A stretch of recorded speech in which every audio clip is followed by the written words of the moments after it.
Okay, for today's video, bani ko ninyo kay magluto ta ginataang munggo. So first ang akong gibuhat dira kay naglata na day ko og munggo pero wala jud ako napakita sa inyo kay dali na ko kay hasta na jud gutom. Dayon nagprepare na dayon ko og bombay ug ahos. Mura jud ni dali na ko diri.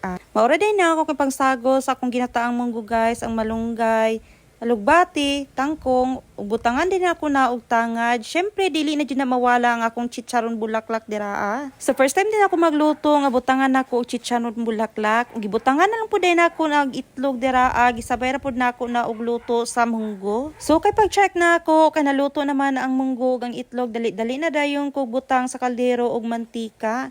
Dayon ako na din butangan og ahos ug bombay. Ako ra nang gimikos-mikos hantud maluto ng duha. Dili din ako papaguro ng mga lamas guys kay magkos mong gud siya og pait. Dayon gibutangan nako ng munggo dira, gibutangan lang nako gamay nga tubig kay medyo wala pa jud nalata ang munggo. While gipalata nako ang munggo, agilawnod na day nako diha ang tangad kay mao jud nay bida kapag naatay gulay guys. Nganong lami jud ka basta nay tangad no. Ako ana day nagilunod ang tulo ka itlog dira. Dili naman unta ko magulay pero kay nakahuna-huna man ko nga ganahan ko muka og munggo ay why not magluto ta kay lami man pud ikaw gulay panagsa. Pero ang tinuod dili baya jud ako ang tigluto og gulay diri sa amoa ha. Ako abaya jung mama. So kay pag-check na ako okay na ang munggo ay matik ilunod na din ako ang gata.